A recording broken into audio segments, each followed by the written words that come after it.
Essence of life isn't comic. It's tragic. I mean, there's nothing intrinsically funny about the terrible facts of human existence. Oh, I disagree. I mean, philosophers call it absurd because in the end, all you can do is laugh. Human aspirations are so ludicrous and irrational.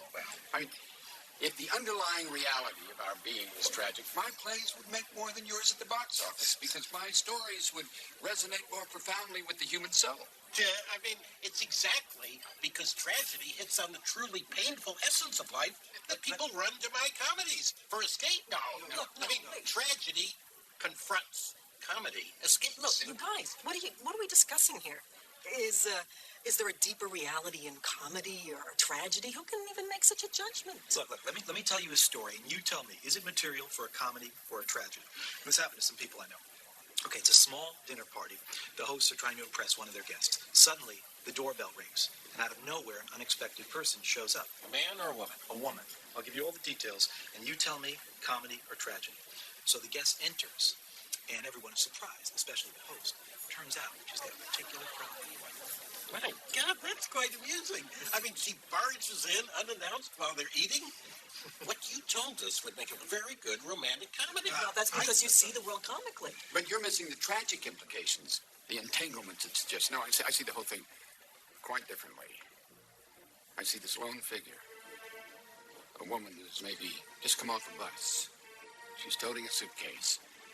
Maybe she's searching nervously for an address.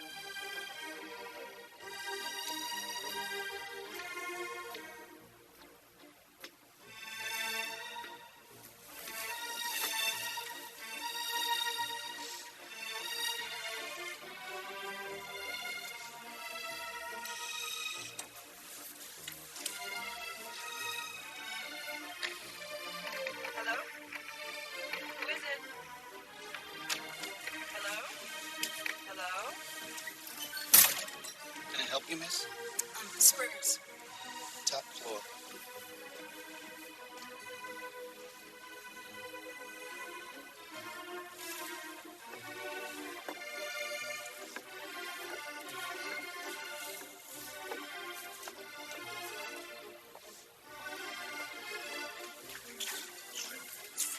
It's beautiful. These speakers are wonderful. Yeah, you really do pick up every little nuance of the orchestra. It's great. Tell me again why I can't have a glass of white wine. Every pregnancy, she asks the same question. This is the Concerto in D. Yes. Oh my God, you really know your Stravinsky. Yeah, this would be good theme music for the play. Lee? It's a brilliant idea. I need a little help with the final touches. Can you get the 2 big serving dishes? We go to dinner already. I'm running out of obsequious banter. Well, how's it going? Well, he says he thinks I'm perfect for the part, but the goddamn producer wants more of a name. I don't understand why they make such a big deal. I mean, you said your reading went well, and it's not like it's the lead. First time I auditioned, it went better. When they had me back, I don't know what happened. And I know it's not the lead, Laurel. Doesn't he have any clout? They want a name. I'm not a name. You didn't marry a name. Sally was just saying how much she loves your place. How long are you here? 6 months. We're still not finished. There's so much we'd like to do. We have to furnish slowly because we used up all our money buying the Well, place. you must admit we couldn't go on in that one bedroom. The piano, we have the whole living room. We're living beyond our means.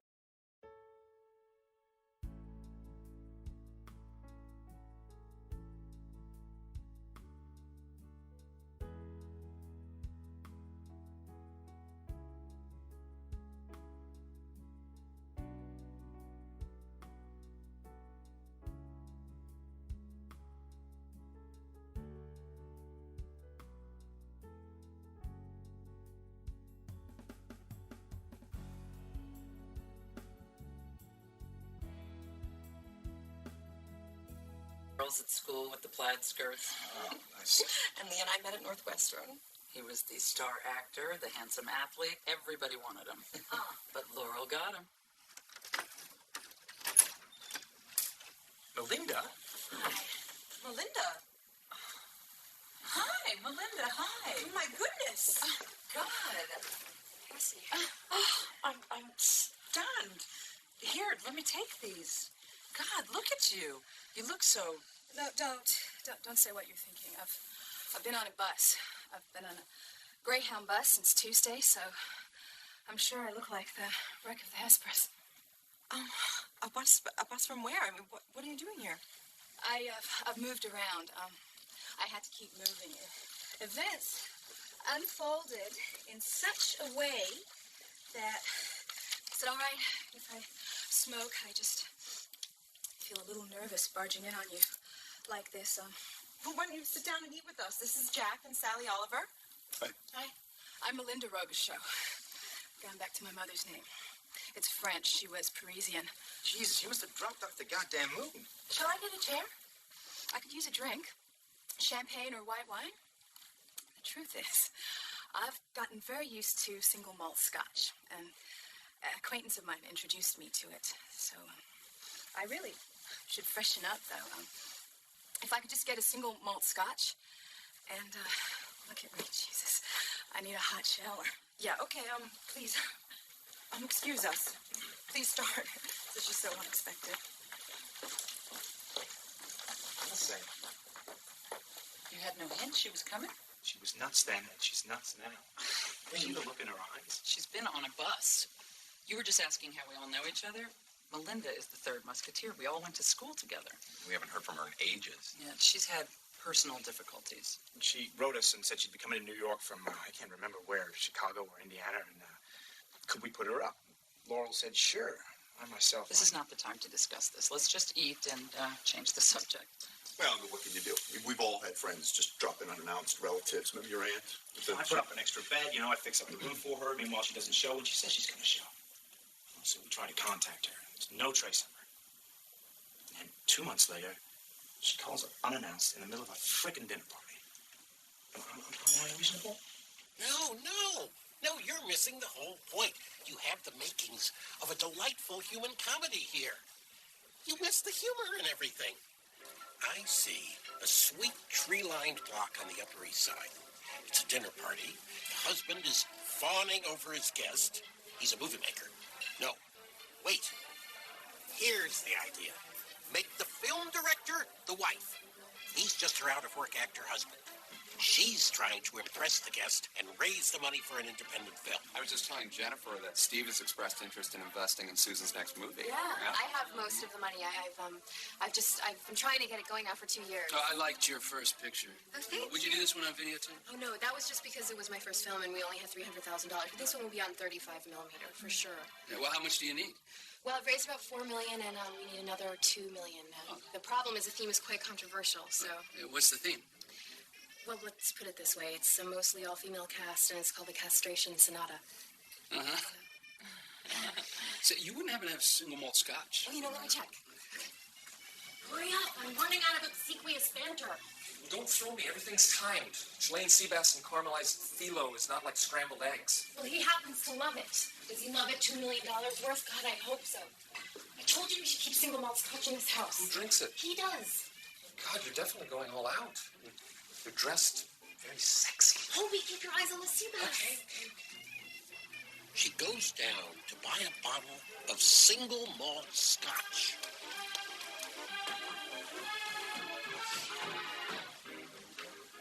Are you okay? Yeah, I'm fine. Are you sure?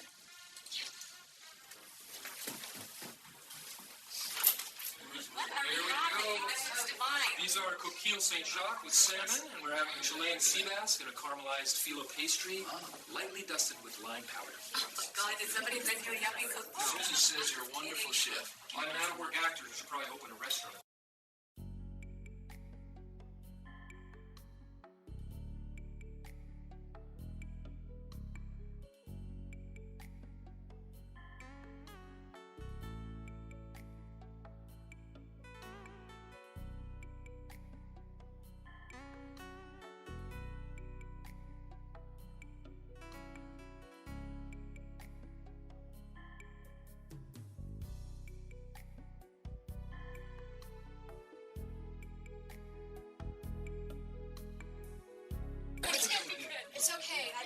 something to calm my nerves. Do you live in this building? I've been subletting for the past month. I think somebody should call a doctor. Careful. I think I'm going to be sick. No, throw up. That's the best thing. No, Not on the carpet. That's a new carpet. Go to the bathroom. You can cut smoke. You smell smoke? The Chilean sea bass lightly dusted with wine. Should you be taking those pills? You didn't have any dinner. If I don't, I can't sleep. Well, Cassie's put on weight. Not that I'd ever say anything to her. Cassie's pregnant. Again? They swear they're stopping at 3 children. For me, 2 is just the right number. Is there any word? No, there's none. There's nothing. Now, I don't want you to get panicky, but I am planning on staying. But just for a while, I just need to find a place and settle in and rebuild my career. And you did say that you had enough room to put me up. Well, we were surprised when you never showed up over the summer. We had everything all ready. Lee had gotten your room in order. Yeah, I apologize for that. I was going through a kind of confused down period. I was worried. Lee couldn't figure out how to get in contact with you. I had no idea you were using different names. What happened? I thought the worst was over. Can I speak openly? Of course. I tried to commit suicide. You didn't. I did, and it wasn't a half-hearted attempt. It wasn't a cry for help. But why? I thought everything that happened was past. I thought you pulled yourself together. Because that's what I wrote you. And some days I honestly thought it. But in the end, I couldn't take it anymore. Melinda. You didn't find me because I was indisposed. And if you've never been in a state mental hospital languishing in a straitjacket, I wouldn't recommend one. Especially not the one I was in the Midwest. I'm overwhelmed.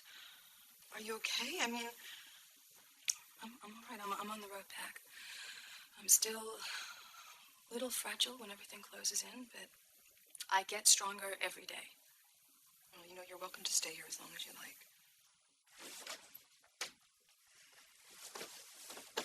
There, I fixed up a room for her. How long is she gonna stay? Why? Well, because we promised my sister she could come and stay for Thanksgiving. Well, Thanksgiving's not for a while. Well, I'm just saying. But I can't just throw her out. She's trying to pull her life back together. No, she's her own worst enemy. Oh, you don't know the details. Details? What details? She was married to some big doctor. She had 2 nice kids. What was she doing playing around with... What the hell was he? He was a photographer. Melinda. Lee's right. Whatever I went through, I'm responsible for. I know. Look, we've all been drinking and we're really tired. No, he's right. I was married to a man who loved me and gave me the 2 most beautiful children in the world. That I'm not allowed to set eyes on them is just proof of my weakness and my husband's strength. No, it's disgusting how much influence he had on the judge. Well, it's who you know, Laurel. Life is all networking. I brought it on myself because I was bored. I'm not bored with my children. God, they were the light of my life. But I was bored being a doctor's wife, just as my mother was bored being a doctor's wife. Like Madame Bovary. It's not that St. Louis isn't very beautiful. It's just that everything that had seemed so magical when I married Josh somehow just melted away. It was okay, you know. And no matter what I did, I couldn't make it any better. And then this man with a romantic name, John ▴ took my photograph. And I fell in love with him. And we began having this love affair. And he wanted to know if I could see myself living in Italy. And I said, well, look, Mr. ▴ I'm married to a surgeon with 2 children. My life is fixed, so don't ask me to tax my imagination. Let's just confine our power.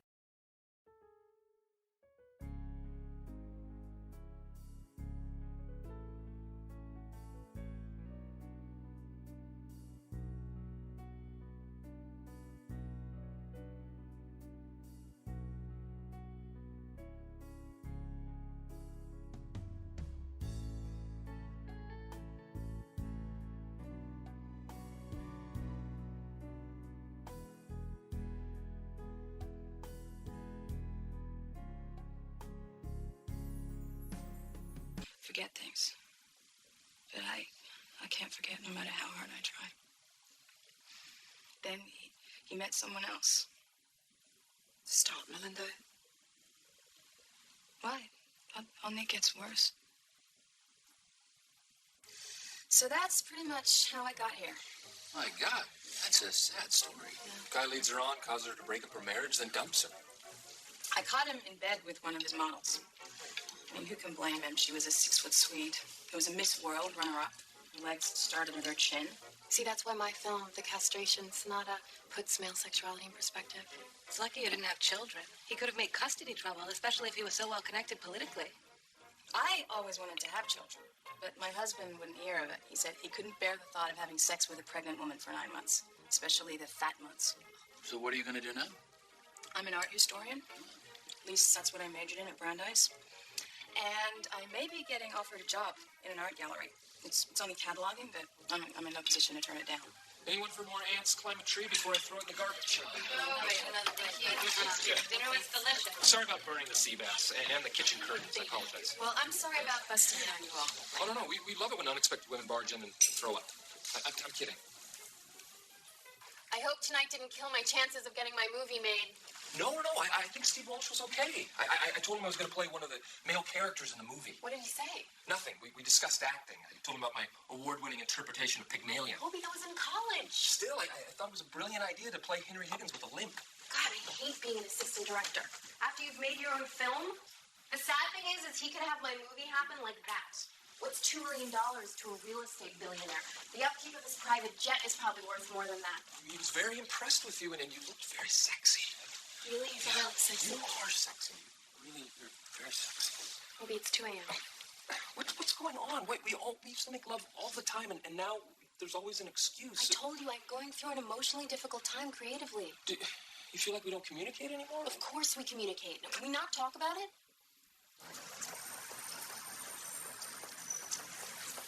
Hi. Sorry I'm late. I saw these the other day. I think they would look very beautiful. They are beautiful. But you know, Lee, he gets so crazy about my spending. How's he doing? You're not hurting for cash, are you? He's not tenterhooks about the play, but we're fine. You know, he's got a number of irons on the fire, some very promising possibilities. I have a very good prospect for Melinda. A job prospect? A guy. Remember Bud Silverglide? No, have I met him? Yeah, remember we had Thanksgiving dinner at my house and he brought his little girl, Emily? Emily, His wife had died the year before. Oh, yes, I sat next to him. He's kind of average looking. He's fine. He'd be perfect. He's a very lovely guy. He's smart. He's been through his share of suffering. If it ever got really serious, Melinda would have a ready-made family. You think he's right for Melinda? I remember him as pleasant enough, but... Well, she should be so lucky. He's got a very successful dental practice in Manhattan. He plays bridge. He likes to hike. You think he'd be interested in Melinda? Especially when her past unfolds. Yes, I know. She's in no bargaining position, not when all the facts come out. Look, I can only bring you together. It's not like he's the kind of guy who'd ever wind up hurting her. That means a lot. Left to her own devices, Melinda can be very self-destructive. But Bud is sweet, and I know he's lonely because he's taken ads in the personal columns to meet women. Don't tell Melinda that. Peter's checking into her custody case to see if it's really a lost cause. Oh, I told her to meet us here for lunch. She should be here after a job interview. Should we sit? No, can we take this table? Thanks. I know it's here somewhere. We got this house guest living here. Everything's messed up. I wish she would check with me before she moves my possessions. I love your loft. It's really amazing. Here we are. An essay on Desdemona's role in Othello. The scene I think you should do in our next class is the Desdemona scene I gave you, the one we talked about yesterday. You really think I'm ready for it? I do. I told you before, you're among the 2 or 3 most talented students in my class, and the sooner you start challenging yourself, the better. You're the only one who makes me feel confident enough to take chances.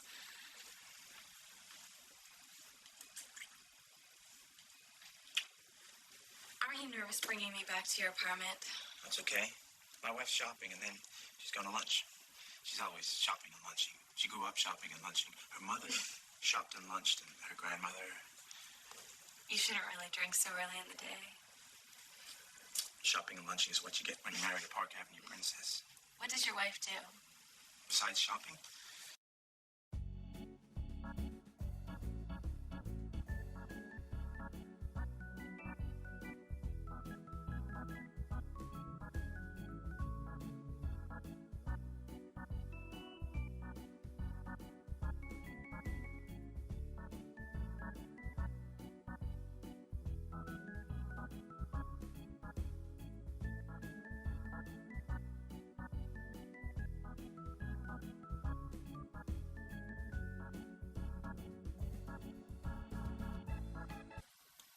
You okay? Yeah. Well, I'm gonna go meet Laurel and Cassie for lunch in our old neighborhood.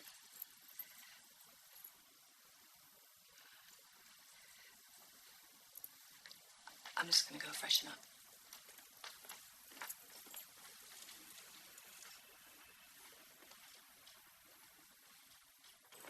The park hasn't changed a bit. Not at all. Brings back so many memories. Oh, those days are gone when the three of us thought we could call the shots. What I wouldn't give to wake up and find my whole life has been a bad dream, and we're all still 17. Tell me about it. Well, you wouldn't change anything. I mean, your life is pretty much on track, right? Well, the question's not fair. I mean, who wouldn't profit from a second go-around? So what about Bud Silverglide? The Park Avenue dentist with the charming little daughter. He's a wonderful guy. If anything ever did happen and you hit it off, you could establish something real and solid, not more unrealistic pipe dreams that can't help but wind up badly. Oh, I'm sorry. Did that come out harsh? The truth is, I'm nervous. I want to meet someone so desperately, but when the chance comes along, I panic. Look, it won't be a date. I'll make a dinner party, and we'll all be there to support you, and I'll invite a number of nice guests, and he'll be one of the guests. And if you meet and hit it off, then great, and if not, then no obligation. Yeah, when he hears my story, my God, I come with such baggage. Well, don't go in with a defeatist attitude. Yeah, I mean, first see if you even like him. Yeah, well, if he's as nice as Cassie's painting him. He's a good catch, if I can speak pragmatically, especially for you, because he's got his feet on the ground. If I find him at all attractive, I think I should just tell him my whole story right off. Or do you think it's better to wait, let him take the hook first, and then run with it? God, I can't believe I'm even asking this. I'm already strategizing. I haven't even met this guy yet. If we're going to do this, though, it has to be completely informal, because I can't handle it any other way. I don't have any dressy clothes anyhow. Funny part of that is, as elegant as I can look, I can look pretty stylish. Men find women sexier in casual attire. It's true. I could wear my hair down and loose. That's enticing already. At least it's not intimidating. You haven't told him anything about me, have you? I can if you like. No. My sad tale should come from my lips if and when I choose to reveal it. Cut. Okay, great. It was great. It was great. You took the note. Right? Point 1 and 6, please. Yeah, you got it? Yeah, I got it. Okay, hey, everybody, that's lunch. 1 hour. Thank you. Hey, are you going to join us? We're going to go get a pizza at John's. No, I'm meeting a friend. You know what? Tell the actress we're going to do scene 10 instead of 26. Okay, we're doing scene 10 instead of 26.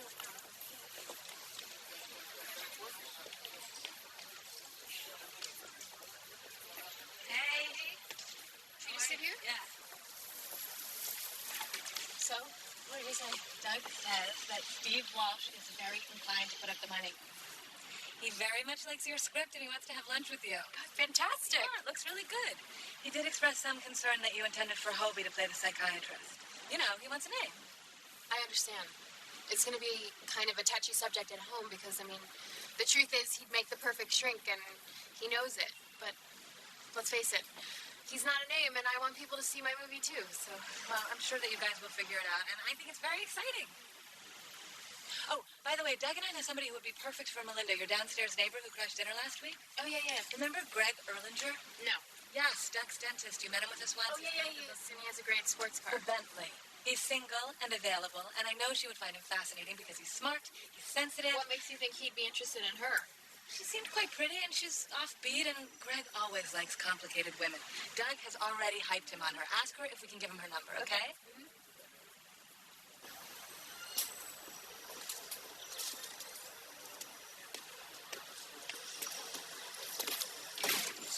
Hey.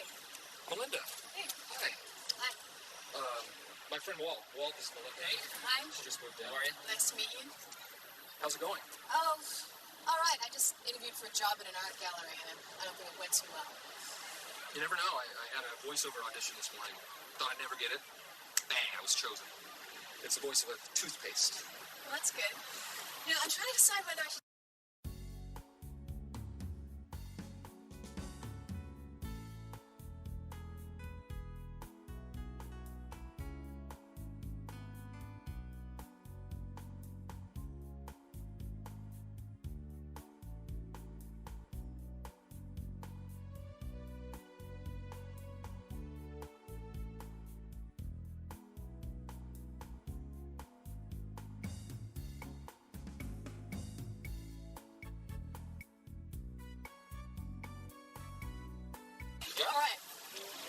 Nice to meet you.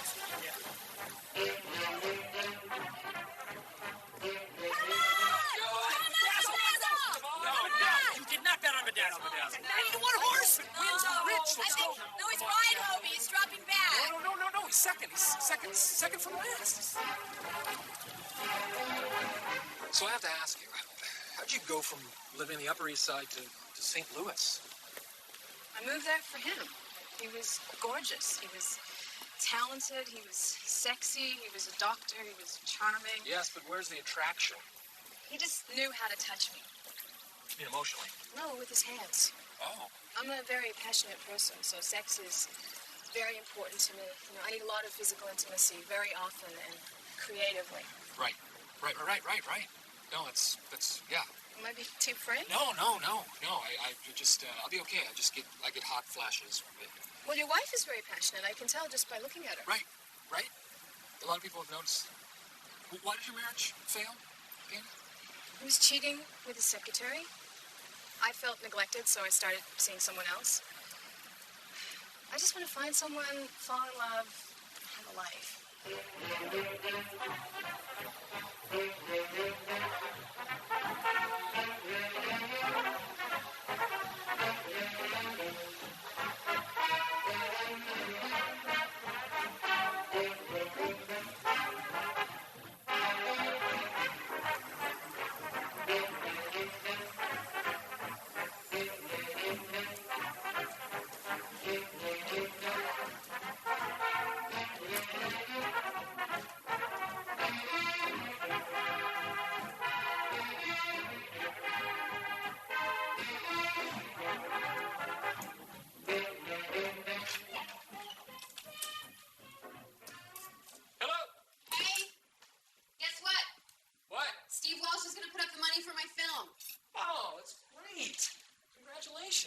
So if I'm suddenly very busy and distracted, just don't take it personally.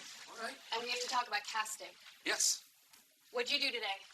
Oh, I told you. I went out to the track. Oh, yeah, with who again? With who? With me. Me and Walt. Walt Wagner. Well, I hope you didn't lose a lot. No, we don't have a lot, so I couldn't. In fact, if I had more money, we could have lost more. It's a system I developed. What's wrong with you? Why couldn't you just tell her Melinda came along? What did you just say about Melinda? No. What would I say about Melinda? I didn't say anything about You just Melinda. wanted her name. Oh, that. No, I just was wondering how the poor thing's doing. You know, plain-looking girl, all alone. Hardly call her plain looking. Well, I mean, you know. Jennifer wants to set her up with someone. Jennifer? Yeah, remember Greg Erlinger, Doug's dentist? We met him once. He's a tall, sexy, handsome-looking guy. The Bentley, very well off, charming, bright. You commented on how impressive he was. Vaguely.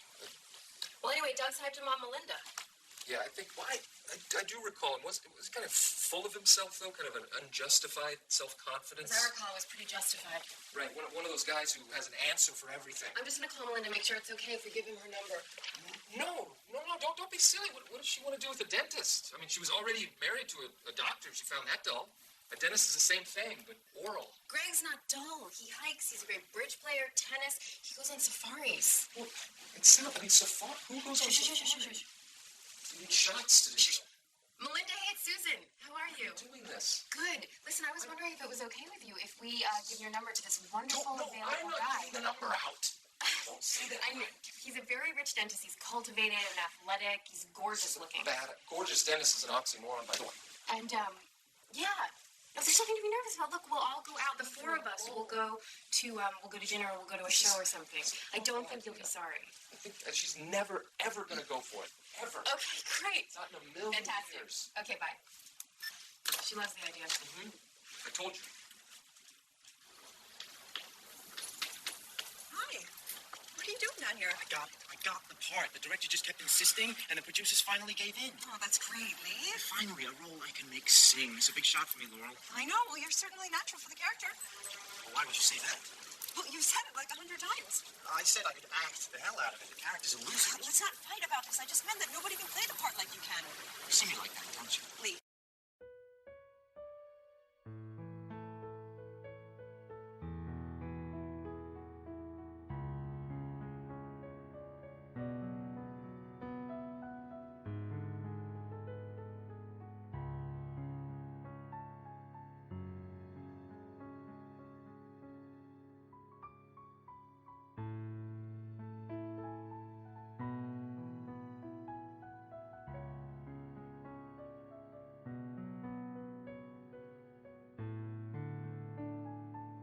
think? I think the silk one is sexier, but this one's really elegant. You think the silk one's sexier? So maybe I should just wear this. You know, sex works best in the end. Men like to feel there's some kind of hot payoff waiting for them somewhere down the track. God, look at me. I'm so fat. Fat? Melinda, everyone should be so fat. Didn't eat anything since Friday. I wanted to lose 6 pounds by tonight. Look at me. It's not healthy. I mean, just an empty stomach and all those pills and... I don't know. Maybe this is better. I mean, maybe sex is too predatory a message to send, and elegance is a wiser opening gambit. I don't think it matters much. I mean, you look great either way. Doesn't she, Lee? Oh, yeah. Very stylish. Look at me. I'm fat. Can't lose any weight. I think I need more to drink. Alcohol's fattening. Can you make it a vodka? Plus an empty stomach with pills? No, vodka's not fattening. I just need something to calm me down, just to make me feel a little more confident. I've got these goddamn circles under my eyes. You're fine. That's easy for you to say, Laura, because you're still beautiful. But I mean, just look at me. I feel like I'm running on empty. I don't want to go. I mean, really, honestly, I don't want to go to this thing. Come on, it's just a little party with friends. How did I wind up desperate? Because that's what I am, Laura. There's no other word. You're a catch, Melinda, for the right man. You really are. Falling in love is going to work wonders for you.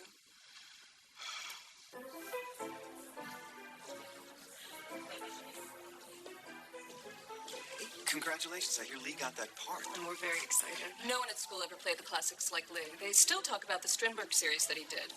Yes, you know, well, he's really held himself back from commercial work because he's got such high standards. You know, he won't do anything just for the money. Yeah.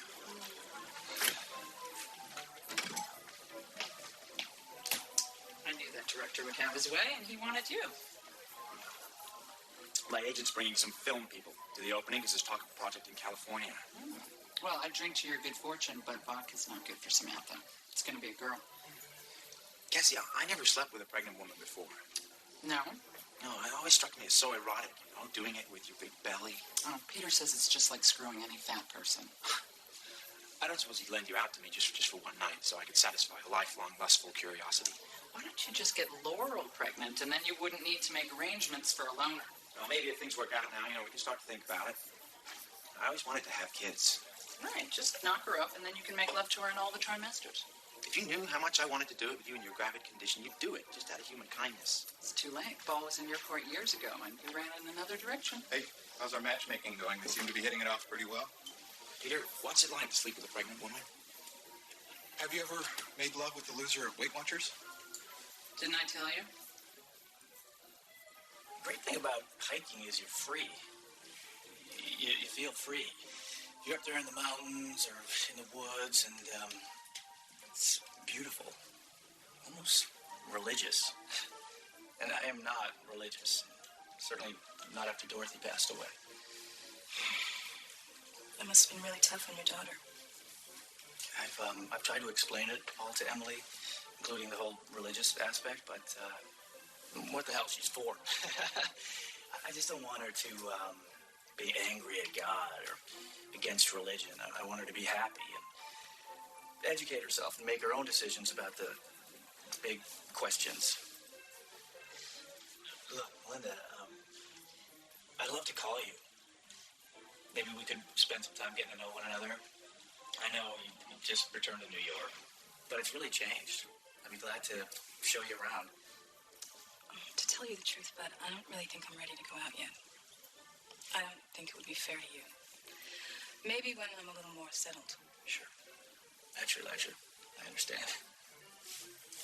Oh, Jesus. Emily's with a new sitter tonight, and of course I'm a basket case. Well, that's very sweet. Would you excuse me?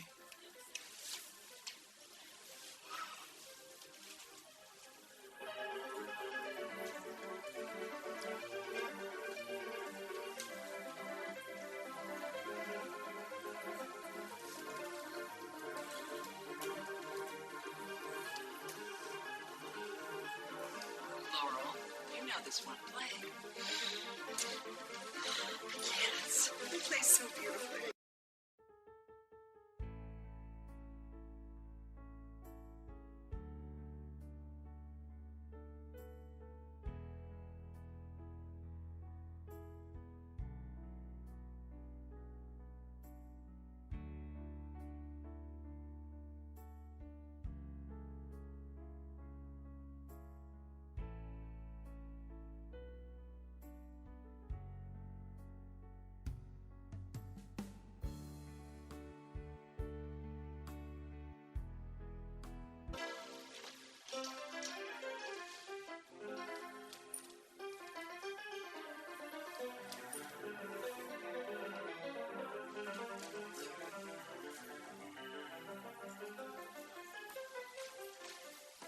sorry. I didn't mean to interrupt you. I just need to get a drink. Well, that's okay. I was just rubbing this lamp, hoping to change my life. Well, I believe in magic. In the end, I think it's the only thing that can save us. You're the piano player. Not anymore. I'm on a break. A mysterious stranger has temporarily taken over. And I must say, she plays beautifully. Hey, are your eyes misting over? The song, it's meaningful to me. It was playing the night I met someone. So are they tears of sorrow or tears of joy? Well, aren't those the same tears? Why is it that things that start off so promisingly always have a way of ending up in the dump? Not for everyone. Well, for anybody with any imagination. You know, life is manageable enough if you keep your hopes modest. The minute you allow yourself sweet dreams, you run the risk of them coming crashing down, believe me. There's plenty of old songs that I cry over. My name's Melinda. Melinda ᖴ𝖚ป์sais. It's French. That is a very beautiful name. Thank you. It's my mother's. She married a Dr. Nash, so I grew up Nash, but I've changed it to her name. And that is a wise choice.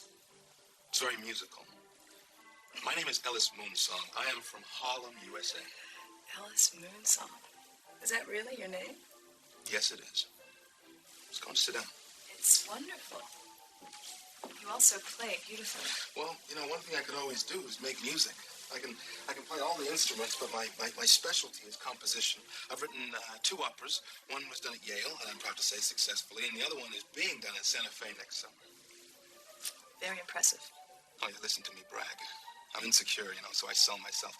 The truth is, not everybody likes the music. You know, they're kind of modern, but you know, I must say the critics were extremely supportive. Is that what you want to be, another Verdi or Puccini?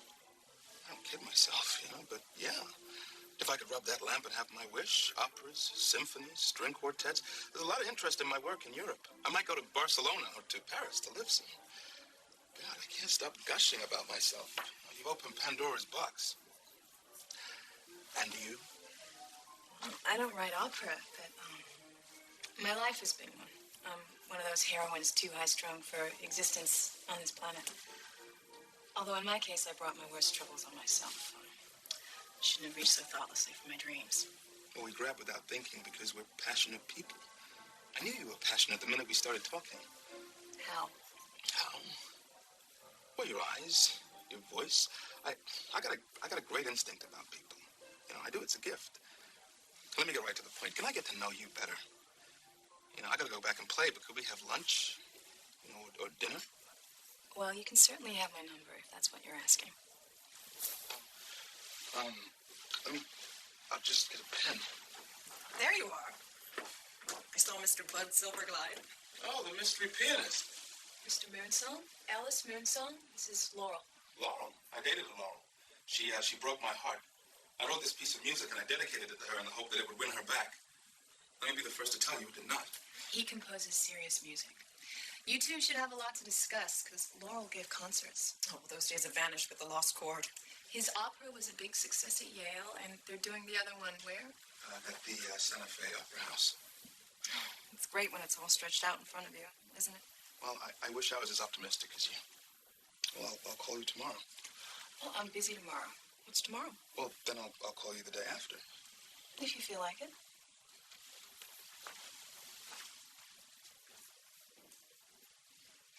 What happened with you and the swell dentist?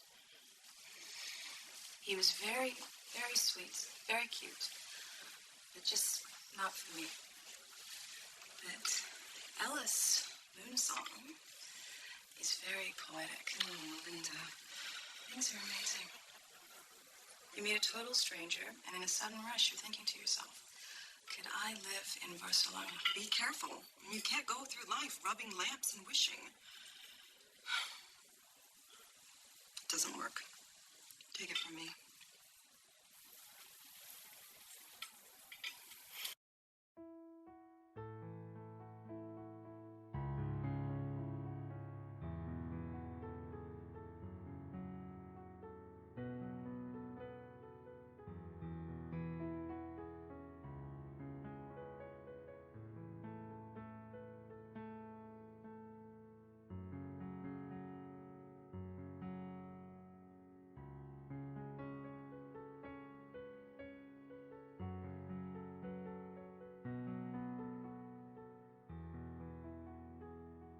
It's nice when it's so bright, huh?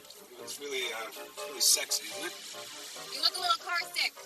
Why? Because I'm the color of guacamole? I think this is going really well. Look how happy she looks. Uh-huh. I wish we could afford a place in the Hamptons. Everybody who's anybody has one. Yeah, but if you're somebody who's nobody, it's no fun to be around anybody who's everybody. Isn't he charming? And don't tell me he's not gorgeous. If you like perfect features. Don't be such a crab. I'm going to try to come out here more often. Wow, so big. Thank you. It's so clean, too. It's a great place to entertain, which I love. God, Hobie, isn't it amazing? Yeah, I love the ramp. It's wheelchair accessible. That's important out here. It's good. Go ahead, guys. Go ahead.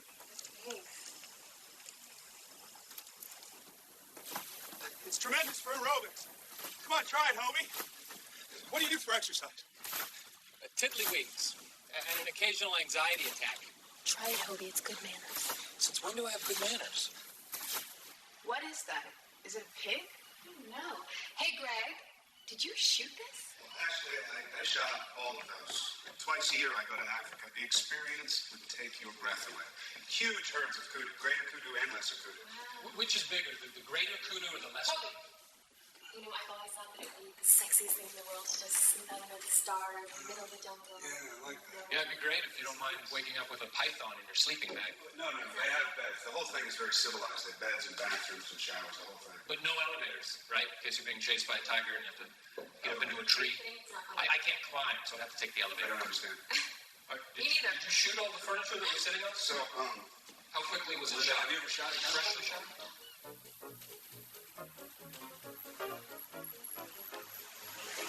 Right here.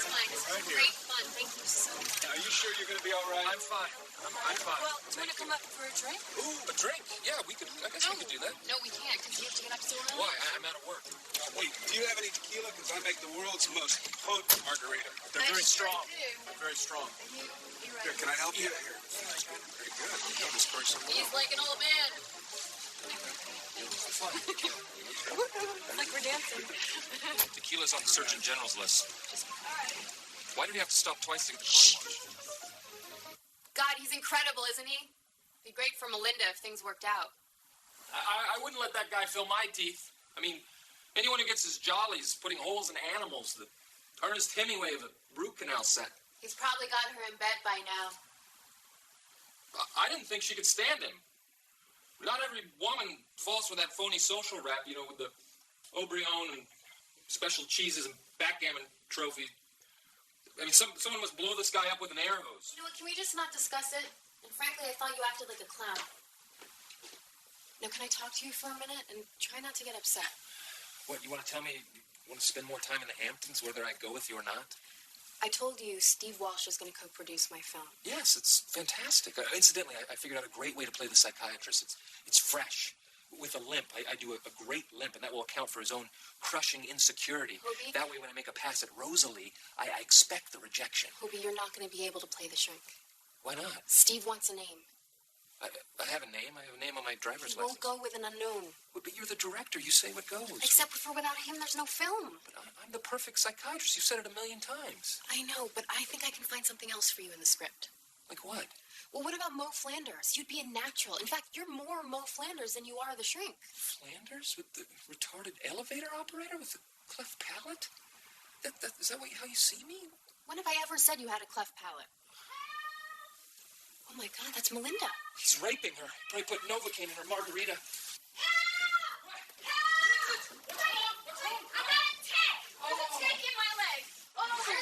What the hell can Greg do? He's a dentist. He doesn't do tick extractions. Oh, he had to go. His beeper went off. He had some kind of emergency. Someone probably saw a charging rhino on 6th Avenue. They needed a hunter. Get it out, quick! Okay, I don't know how to get a tick out. I grew up in the Bronx. We had mice. Look, you need a doctor. You can get infected. You can't pull out because then the body comes out and the head stays in there. I feel terrible. I think I'm gonna faint. Seriously. There's a tick inside me sucking my blood. No, it's not sucking your blood. Those are leeches. But this is disgusting enough.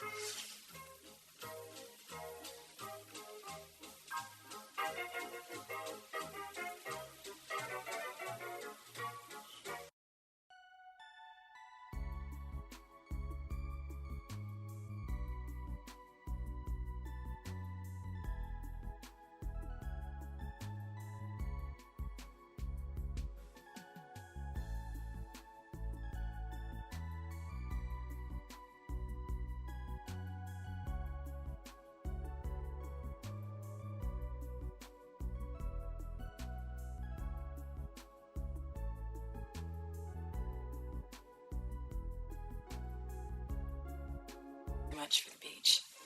It's not the beach so much. It is the ocean and the sand and the seagulls and things like that. Well, go. You've had a long day. Rest. Call me. I'm over here if you need me. Okay? But try not to panic.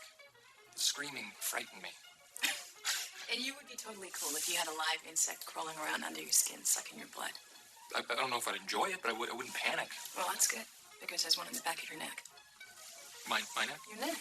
My neck? Yes, right here. Ooh, it's okay. Get it off! Relax. Get it off me! Okay. This is so exciting. I've never been to the races before. Hey, here's a horse called Broadway Melody. I think it's a lucky name. Well, it's not very sensible to pick horses by their names, but I guess it's romantic.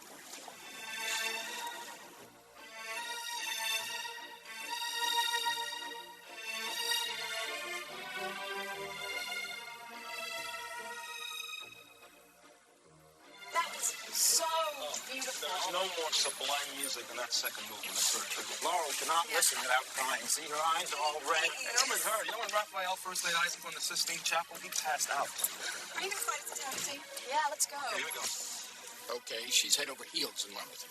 He's gifted. He's sensitive. He is unfazed by the details of her past. He is, in fact, moved by her suffering. Even the awful story she's been reluctant to tell, but feels that she must. I killed him. But it was an accident. No. In my defense, I will say I was out of my mind on drugs. I shouldn't say drugs, pills. Pills to help me sleep at night, pills to keep me awake, whatever I could get my hands on to sweep my various pains and anxieties under the rug. But if I'm honest about it, I did mean to do it. No. I denied it in the trial, of course. But the fact is, I couldn't think of what else to do. I thought about killing myself. Why I didn't, I can't say. It would have been much more rational. I thought about killing his girlfriend. Marianne was her name. Marianne Lane. And it was so easy buying a gun. I just drove out of state and I walked into a store and I bought one. There were no questions asked. I bought a box of bullets and I loaded it like I've been handling one my whole life. It was all very premeditated, despite what my attorneys would have everyone believe. And then I drove back to where he worked. It was next to a Christian Science reading room, I remember that. And I just waited out the front for him to come out. And even that wasn't very difficult. There was a slight drizzle, I remember that, but the wait wasn't interminable. And then when he came out and walked to his car, I simply confronted him. And he said some very cold and cruel things to me. And I shot Mr. ᖴ𝖚桔 as I had planned to. As I had planned.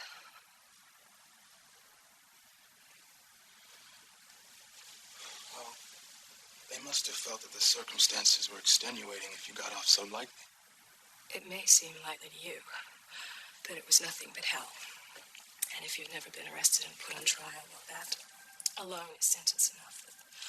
The horror, the tension, the police, the journalists. I went over my story hundreds of times. The jilted mother, seduced away from her family, sick on drugs, a struggle for the gun goes off. But there was no struggle. That was legal fiction.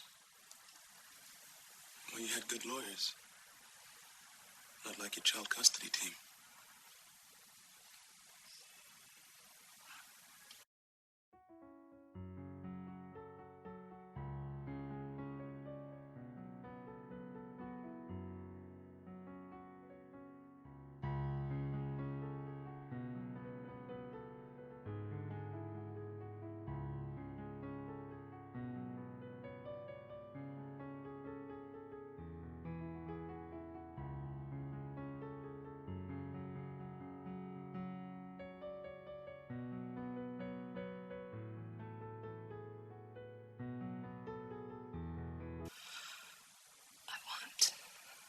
too want to live.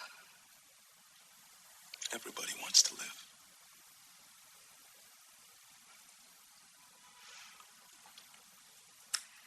Now that I met you, I'm feeling a little more positive about it. Congratulate me. I just got canned. Well, my version differs from theirs. They would have you believe I couldn't hold my liquor, which anyone who knows me knows is a baseless canard. Oh, Lee, I knew this would happen.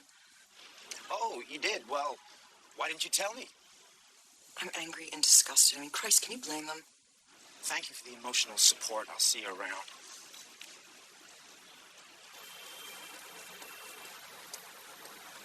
Hey. Hey. You all right? You seem a little glum. Lee got fired. Oh.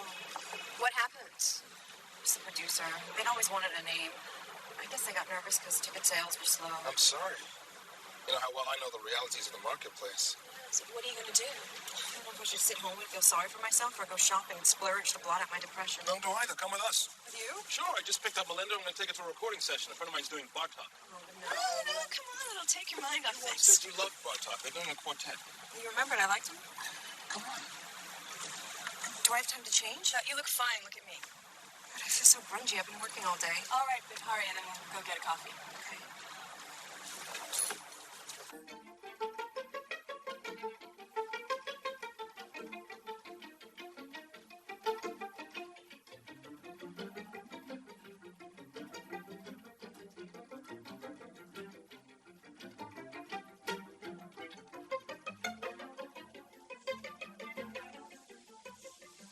It's beautiful, isn't it? They're so good.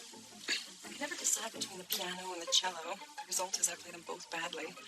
And the viola. I heard you play the piano. You're very good. No. Yes, full of feeling. You have a lovely touch of the keys. I can always see right through to a person's soul by their intonation on an instrument. Keyboard, horn, or strings, I can. It's a gift. And you saw my soul? Right off the bat. That first party, when you sat down next to me to play, the minute you touched the keys, the chord went through me like a knife. I don't dare ask you what you saw.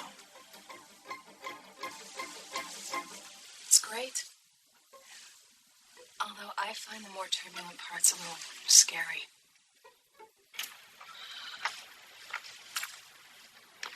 Still not home. Well, why don't you come to dinner with us? Oh, no, I can't. Yeah, come on. It's going to be fun. We're going to this little bistro downtown west. It's very quiet, very dark, and very French. I haven't been to a dark bistro since college. Come on, you're going to love it. I've fallen in love there a bunch of times. Come on. Melinda was the fast advanced one. Come on. All the men were crazy for her. Sure. They were drawn to her. Her unpredictability. Now, Laurel was the star of our group. I remember how jealous everyone was when you married Lee. Lee was the most attractive, most charismatic actor. Oh, my God. You almost broke Cassie's heart, not that she'd ever admit it. Forgive me, am I being too open here? It's just, I feel great. What is this? It's a hope rail. My head is swimming. It feels good. Now, you were the first one in our group to sleep with a man because you were so very sophisticated. I admired it. I did. Yeah, well, it's probably true, because I always had a deep hunger for physical intimacy. A hunger that could not be denied. And not once adolescence descended and the hormones kicked in. Melinda had a reputation for being postmodern in bed. Oh. Life is short. That was a sobering discovery I made when my mother killed herself. Short, and not about anything except what you can touch and what touches you. And whereas I've only made love with one man in my life. Lee was the first, and Lee was the whole story ever since. That's perfect. No, I mean it. You know, I think there's something almost mystical about two people who only know each other. And really, you're both very alike. You know, you're both very, very passionate women, and you're poured into one person, and you've wanted to live out different experiences. Is that you? Oh. No, I think that's me. Oh, so I got a message.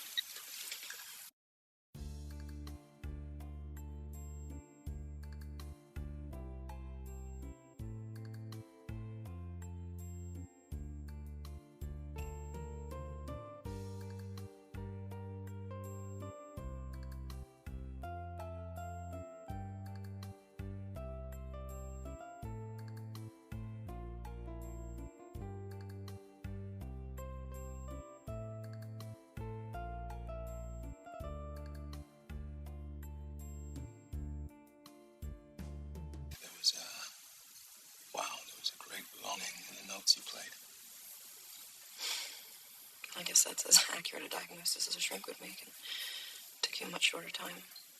First you sat down and pressed the keyboard, and I thought, who is this lovely creature with the melancholy touch on the keyboard?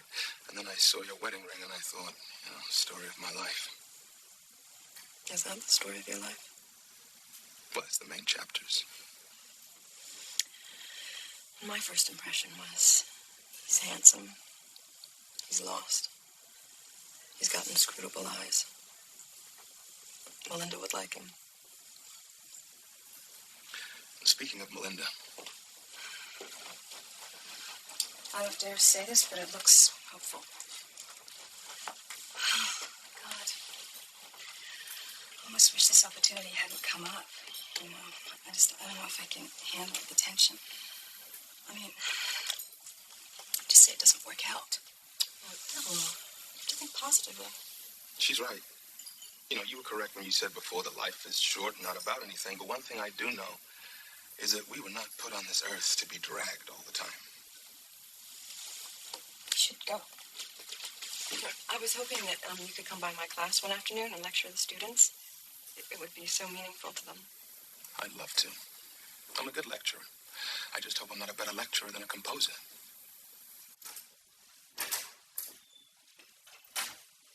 You're home. I'm sorry, Laurel. I really messed things up. Yes, we really have to get a handle on your drinking. Yes, and I will. Of course, now the boat's sailed. Made you some dinner. I ate. Where were you? I had some late meetings at school.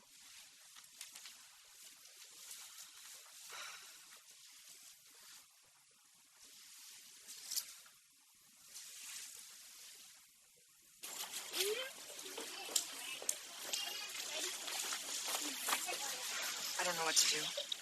And you're sure? Yes, it was there in his talk, in his eyes. And you flirted back? Yes, I was out of control, letting him know I was there for him. Oh, God, poor Melinda. Poor Melinda. I don't want to hear about poor Melinda. I mean, there are other people whose lives are falling apart. Peter and I suspected it was not going well with Leigh. Wait, does everyone? Am I gossiped about? God, that poor girl. Don't worry, I'm not going to do anything. You already have. If you and Leigh get divorced, there'll be lots of men. Peter and I can help. No, Cassie, I'm not going to be the pathetic single friend getting introduced to some dentist who puts ads in the personals. You're going to act on this. I see it. I don't know what to do. I can't stop thinking about Melinda. She just knocked on our door carrying her neurosis in her arms. Now I can't get her out of my mind. Come on, man. You can't be talking like that. You're married. I know that. I'm consumed with guilt. I mean, I dream of myself kissing Melinda, and then I'm immediately on trial at Nuremberg. How does Melinda feel about all this? And of course I haven't been able to tell her that. The subject of infidelity is completely out of the question. So you don't even know if she shares the same feelings? No, I think we do. I just haven't had a chance to pursue it. I mean, well, here's the thing. My marriage has been in the decline for a long time. We hardly ever sleep together. And the last time we did, Susan just lay there staring into the darkness as if her parents had been killed in a fire. Well, why can't you just tell her it's not working anymore? Because I don't want to hurt her feelings. My podiatrist, I couldn't fire him when he operated on my wrong foot. Well, maybe you should go back to your shrink. Discuss it. I just recommend Prozac. I think he has stock in the company, honestly. Well, maybe you're using Susan as an excuse. Did you ever think of that? No. Yes, maybe you don't even really want to do it. No, because if there was a button I could push, and I could be with Melinda, but I wouldn't hurt Susan, I would do it. Now, tell me this. How wise is it to get involved with a woman with Melinda's track record? That's why I'm convinced that I'm in love with her, because there's no logical reason to be. You're gonna have to be a man. Be honest with Susan. I don't. That's what you have to do. Be honest with her. She'll live. You'll live. Then you go out. You buy Melinda a nice little bauble. Right. I heard her say at the track that she likes Art Deco. Yeah. Take her to a candlelit joint. Confess your feelings. You sure? Yeah. That's right. This is gonna crush Susan.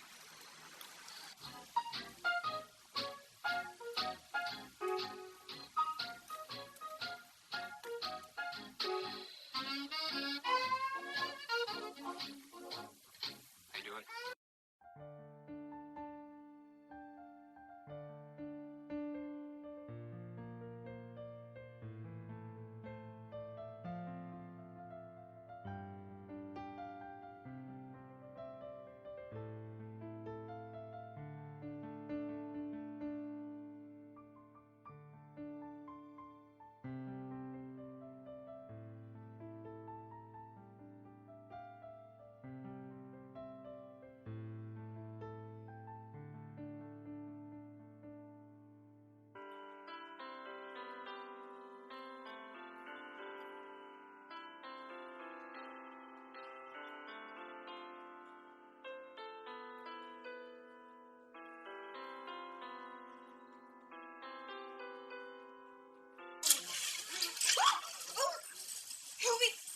here. Now, don't get upset.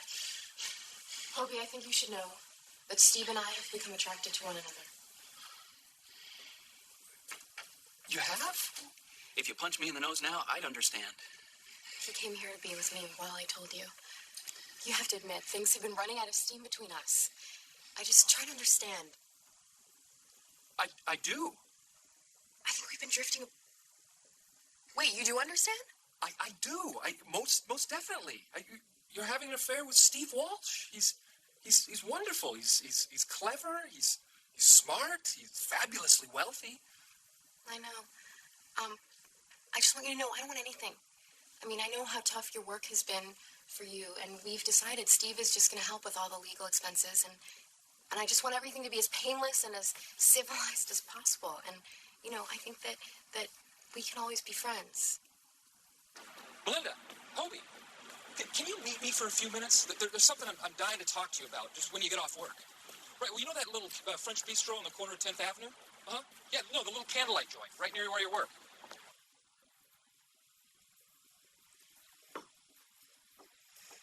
Are you sure you should be drinking so much? Not having any lunch? Well, we worked through lunch. I was doing a voiceover commercial. It's not what I envisioned when I was at Northwestern.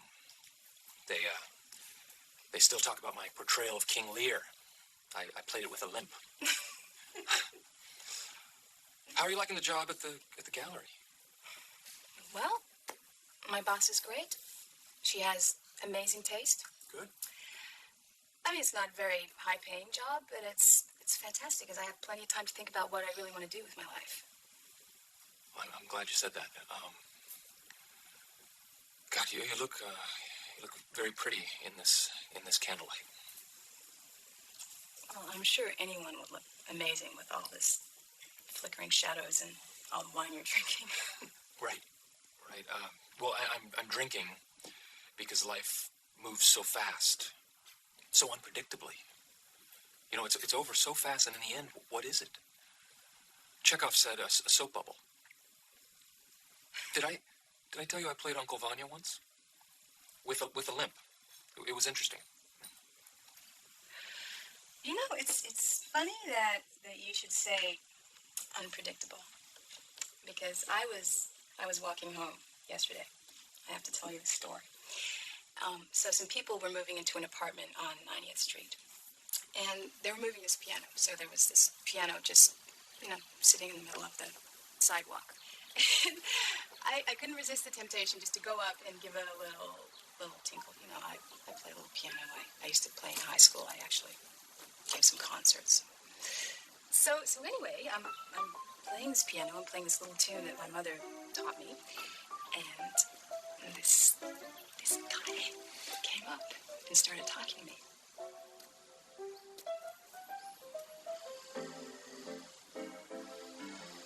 Hi. Hi. That's good. You play the melody. All right. Is that what you're trying for? Exactly.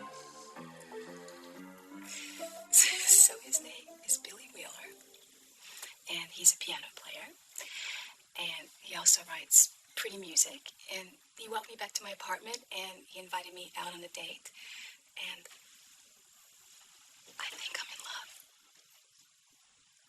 In love? Well, I mean, I'm exaggerating, of course, but some bell definitely went off. A bell? Well, you know, one of those bells that now and then rings, as Mr. Cole Porter put it. So, anyway, I just thought that you would be pleased to know. So, what is it that you wanted to tell me?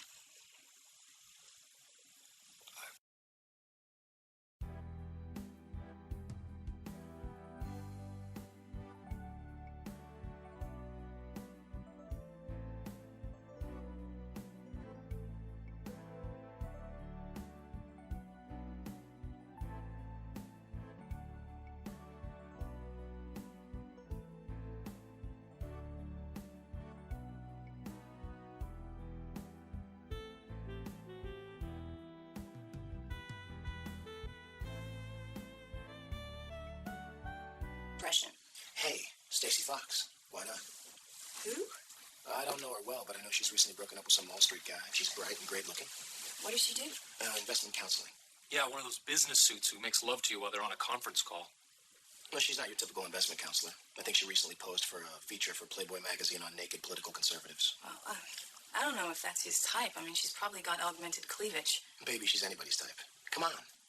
Wednesday's Halloween. We were going to go out. You should meet Stacy. I think she just broke up. Hope he agrees to being fixed up, but he's still madly in love with Melinda.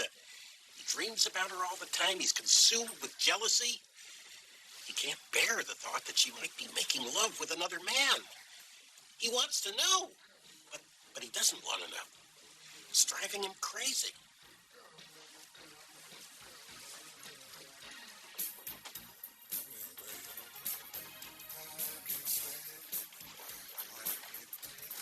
Did you hear something?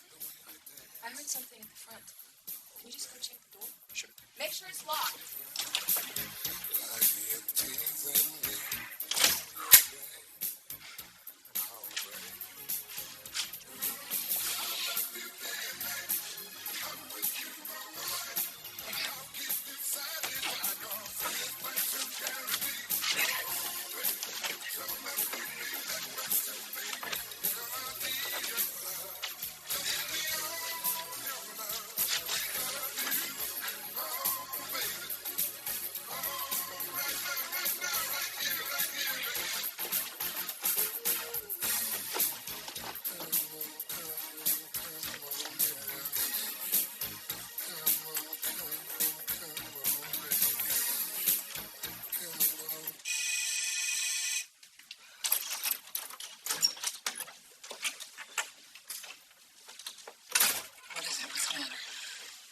I need to talk to you.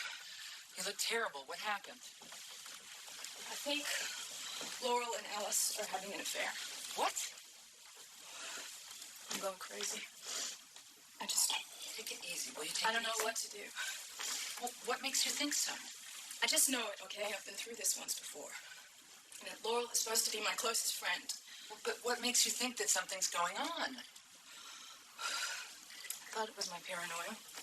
Then last week, I was coming home from house hunting. Ellis was out of town. And I overheard this argument between Laurel and Lee. What's this? What? Whose key is this? Who's A? A? Whose keys are in our bathroom? Who is here? I don't know. You're with someone. Laurel. You had a woman up here. I can't listen to these accusations. You slept with someone here? Look, Laurel, leave me alone. I can't get into another big discussion of my life. Just because I was up here with someone talking, it doesn't mean we went to bed. I'm finished with this, Lee. I can't take this anymore. Man, you're a fine one to talk. What does that mean? I'm sure you would love to call it quits now. You got your eye on someone else. What? The way you throw yourself at Melinda's boyfriend, it's embarrassing. Don't try and turn this around. You know, I'm amazed she tolerates it. She is such a lost soul. Will you shut up? You're just trying to mix things up because you were caught. No, you were caught. I know you when you slip into your seductive mode. I'm not going to have this stupid conversation. No, you don't have to worry. I won't be around much longer. And then you can feel free to pursue whoever you want. From that moment, the demon set in. I couldn't sleep. Doesn't matter how many pills I take. I feel myself consumed with suspicion and I'm ashamed of it. Melinda. Oh, come on, Cassie. You know it's true. I can see it in your face. Look, you have to pull yourself together. You've been popping pills. You've been drinking. You can't drink. Stop avoiding answering me. I don't know anything. I called Ellis today. He's not where he said he'd be, and they weren't expecting him. So I called Laurel's school. She'd called in sick. Clearly, she's not home sick. Listen, even if your worst fears were true, you can't just go off the deep end. I pick up the phone extension. I have to know. At the same time, I don't want to know. Listen, you cannot give yourself over to fantasies. Let's find out the reality first and stop drinking. For God's sakes, it's not even noon yet. God, I have an appointment with your husband at noon. Well, you're going to be late. I'm afraid the news is not good.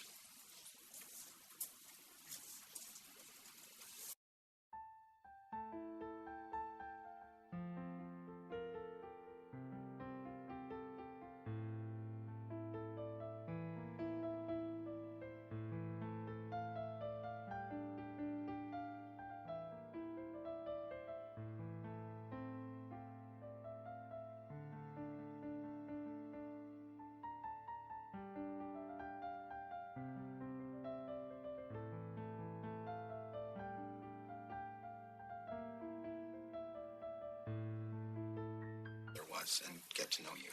My guess is they'll be quite angry at their father for his unreasonableness. You'll see. They'll grow up and come to you. Well, I'm certain that they will. I'm sure that they'll take after me and look very much like my mother. My mother was a very gifted interior decorator. And I studied art, so I've always had this flair for graphics. Can I get you anything?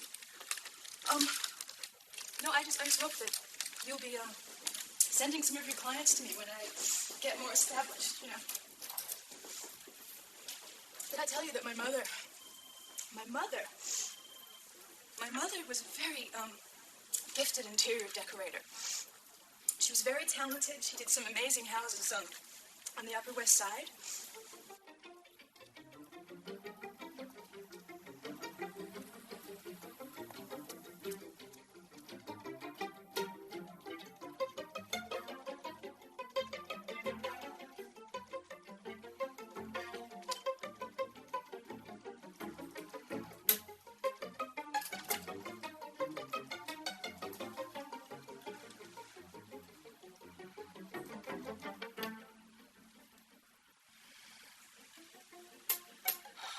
Linda,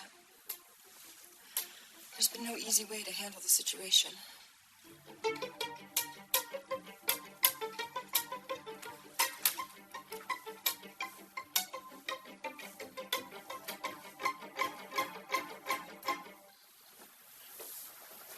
I think we need to talk.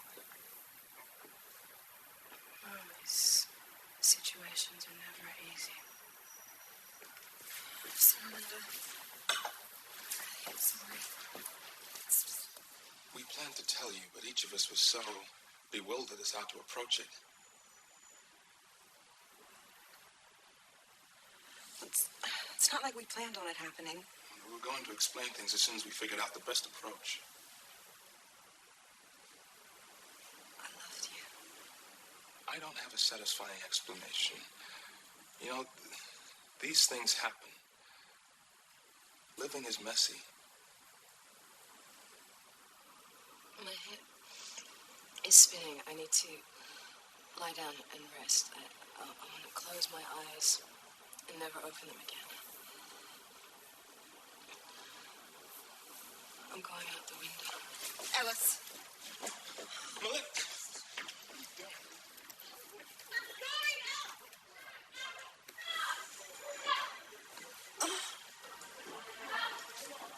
Cassie, Melinda has to come and stay with you for a while.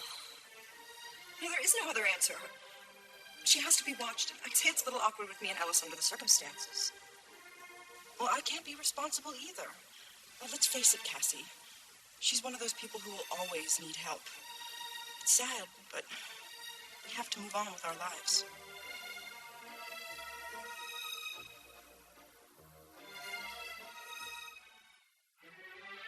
You killed her. You killed her as I am about to kill you.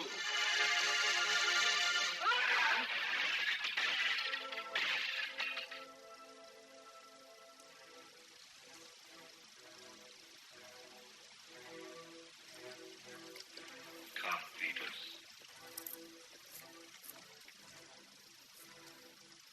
Are we men or are we children? Of what use are all So what do you think? She's gorgeous. Hard to believe a Republican can be that sexual. I bet you could put your portfolio on her.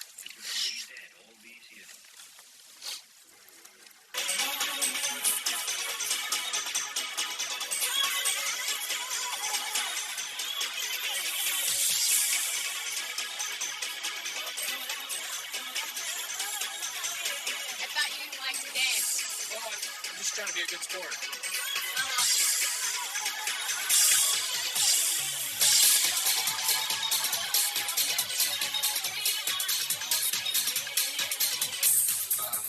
I think it'd only be fair to tell you I'm a liberal. Oh, are you talking politically or in the bedroom?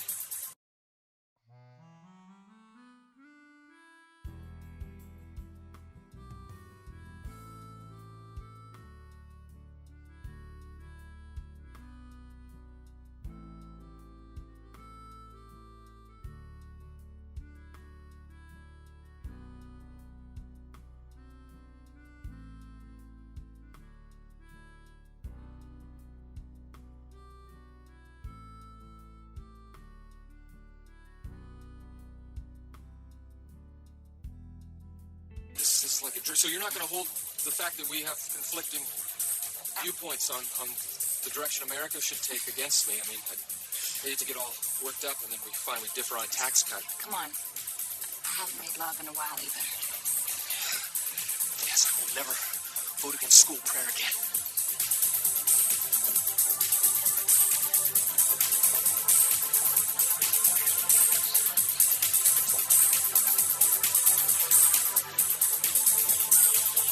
Hey, what are they up to? What do you think? So much. That was so much fun. Well, you have to forgive the disarray. My cleaning woman won $168 million in the lottery, and she asked for the day off. I joke. You must get depressed sleeping alone. Well, the truth is, I frighten myself. I'm always worried burglars are going to break in. I bought a baseball bat. Oh, drinks. I know the feeling of being dumped. Except in my case, it was between my fiancé and my best friend. No. Oh, yes. A friend I've known all my life. I mean, we were schoolmates. We went through everything together. I mean, Christ, she was the one who was responsible for my meeting my fiancé. It's a sad story. It's awful. You don't mind sleeping on cotton sheets, do you? I know you posed for Playboy on satin. I couldn't help noticing how they'd always make eye contact, look at one another. Mm-hmm. I thought I was paranoid, but I should have trusted my instinct. No, you should always go with your gut feeling. Sometimes Stacy. I would pick up the phone Stacy. after it would ring, and there'd be no one. But they were signaling each other. Stacy. Making love, Right. meeting secretly, laughing at me. I'm sure they weren't laughing at you.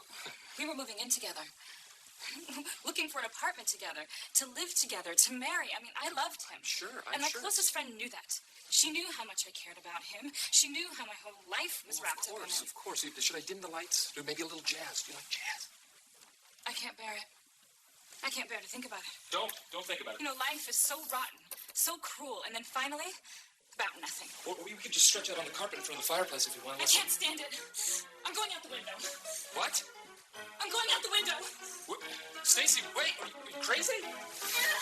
Stacy? Stacy? Leave me alone. I want to end it all. No. Stop it. Please stop. Talk about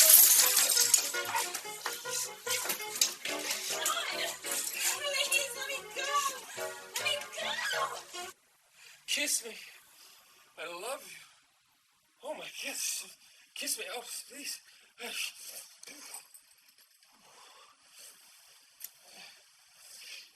my gosh. What a dream.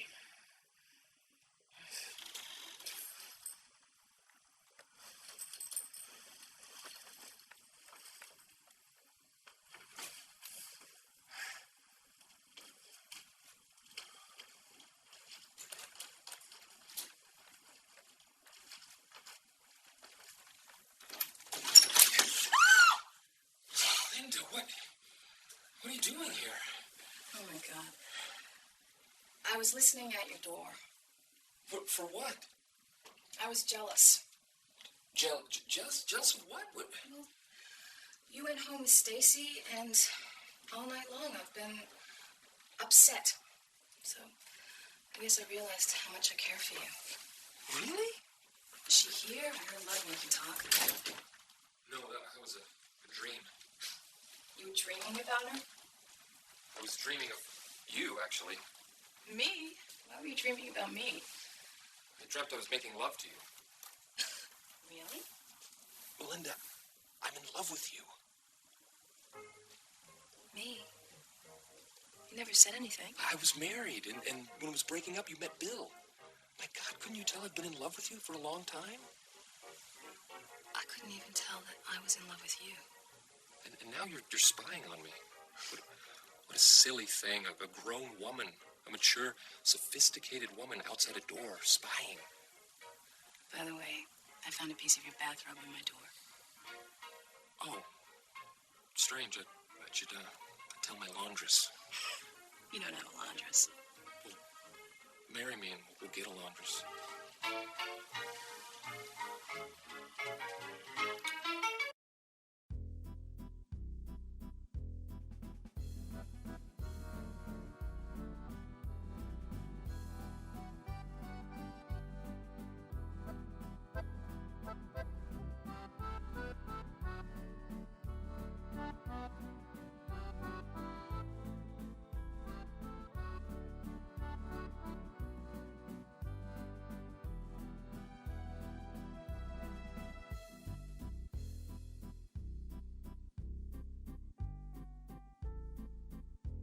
have to. Poor Phil, he dropped dead suddenly of a heart attack, and he just came from his cardiogram, which was perfect. Oh. Hate funerals. Yeah, me too, because always at the wrong time I laugh. See, that's my point. We laugh because it masks our real terror about mortality. I didn't mean to bring up the subject of funerals. Well, how can it be a romantic, funny world if you can't trust your own cardiogram? I want to be cremated. Now or after your death? Come on, let's change the subject. We came out to have a fun and relaxing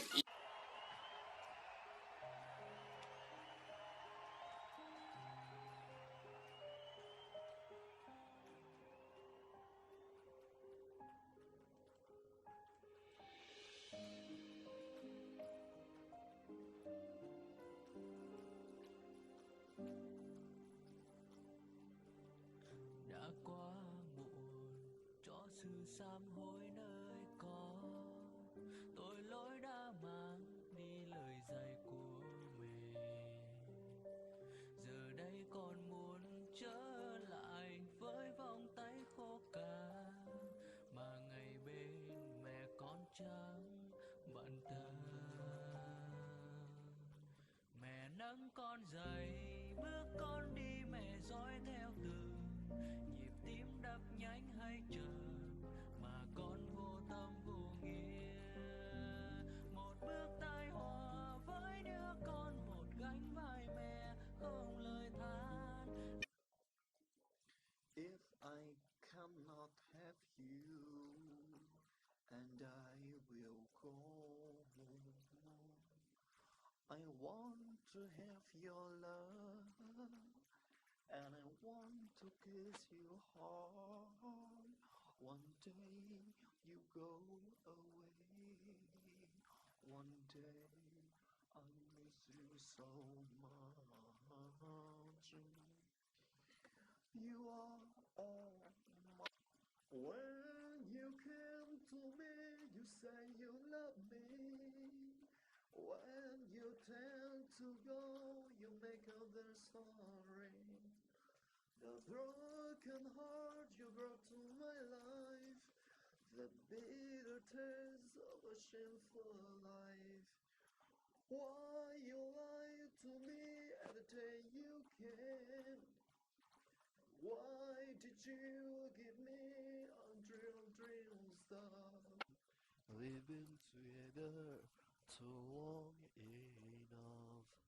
I know your soul as I know myself. You fool with me to date other guys. I know that you don't really love me. I just forgive and try to forget. Don't you really?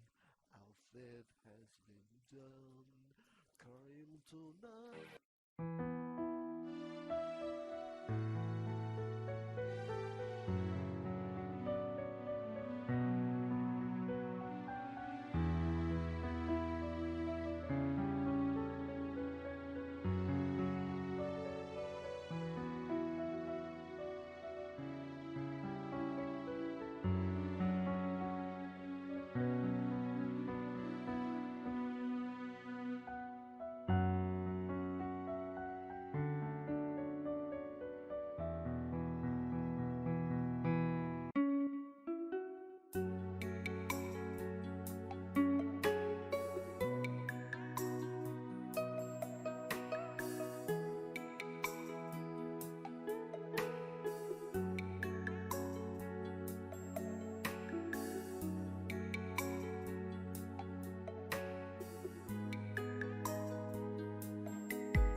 When you came to me, you say you love me.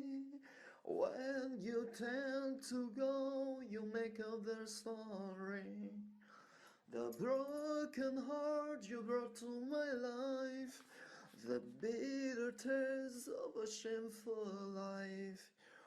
Why you lied to me at the day you came? And why did you give me unreal dream stuff? And I can't accept your